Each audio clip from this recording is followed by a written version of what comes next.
Hi student, in this video lecture we will talk about the classification of amino acid. In this lecture we strictly talk about the classification of amino acid based on the polarity. Because polarity it is important for the protein structure. Now on the basis of polarity we will divide the amino acid into four categories. The first one that is non-polar amino acid with no charge on the R group, while the second one that is polar amino acid that also does not have any charge on this all alkyl group. So this is overall the structure of amino acids. While the third one that is polar amino acid with positive R group. You can see here this is the polar amino acid, but in case of these categories here the positive R group it is present in this place, while the last one that is polar amino acid with negative R group. So this is the four category that we will divide the 20 standard amino acid into these four category. Now the first one that is non-polar amino acid. Non-polar amino acid it is called as hydrophobic because they are insoluble in water, so that's why it is called as hydrophobic or neutral amino acid. So this is the other term used for the non-polar amino acid.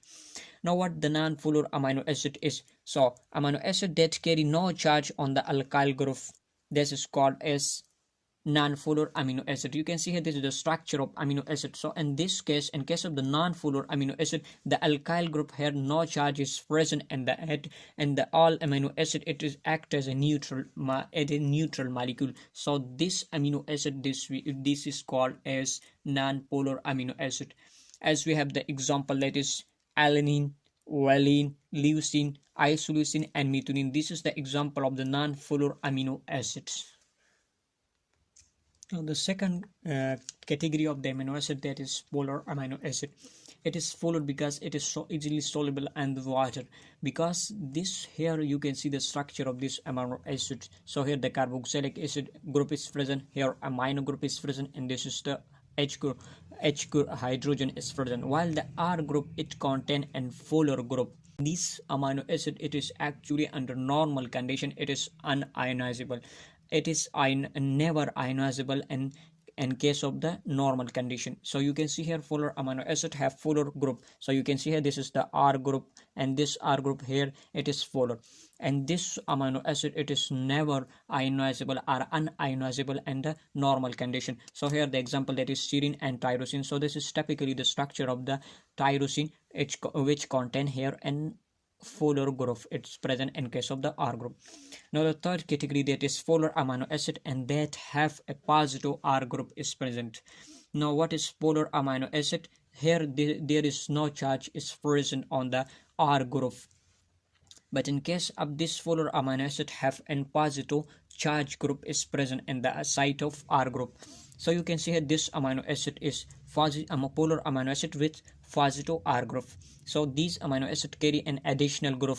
So we have know that the additionally the positivity it is provided by the amino group of the amino acid. So here the amino group it is present in case of additional amino group it is present in the flash of the R group. So you can see here this is the structure of the arginine. So normally it contains carboxylic acid, amino group and hydrogen. So in case of this R group it contains an additional positive group. So this is additional positive group it is presence of the R group. So such type of the amino acid this is called as polar amino acid which contain positive R group. Lysine, arginine and histidine, these are the example of the polar amino acid which contain positive R group. Now the last category that is polar amino acid with negative R group. So this is actually the previous third one that is polar amino acid with positive R group. These are called as charged amino acid. Now you can see here this is negative, so it contains negative R group. So this is negative charge amino acid, and the previous that is positive R group which contain a positive R group. These are called as positively charged amino acid. So you can see here these amino acid carry additional group, additional negative group. So that's why it is called as negative charge amino acid. So we have two examples. The first one that is glutamic acid and the second one that is aspartic acid.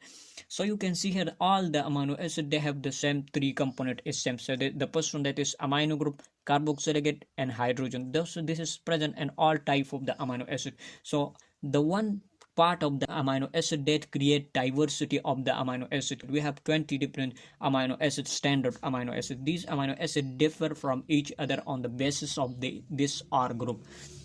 Now you can see here in this case the R group contain an additional negative groups, an additional carboxylic group it is present. So normally it is present in all amino acids. So you can see here additional carboxylic group it is present. So that's why it is called as negative charge amino acid, and this is typically the structure of the glutamic acids. Now look at the structure of aspartic acid. It also contains an additional carboxylic group. It is present in place of the alkyl group. So you can see here this is the normally the structure that is common in all amino acid, carboxylic acid, amino group and hydrogen, while in case of the alkyl group it contain an additional carboxylic acid. So this carboxylic acid group it will give negative charge to the amino acid as a whole. So this is the structure of the glutamic acid and aspartic acid. Both are the example of the negatively charged amino acid. Now the second classification of the amino acid that is mainly based on the metabolic fat. So on the metabolic fat we have divided the amino acid into three categories. The first one that is glucogenic amino acid, ketogenic amino acid, and both glucogenic and as well as the ketogenic amino acid. So before discussing this type, so what this classification is about, we know that the amino acid, this is the building blocks of the protein. All the protein they are made from the small unit that is amino acids. Now all these amino acid not wholly it is used in the formation or for the formation of the protein. It is also used for the synthesis of glucose as well as ketone, and both for glucose as well as for the synthesis of the fat. So this classification is mainly based on the metabolic fat. Either this amino acid it is used for the formation of glucose, ketone, and as well as for both gluten and glucose.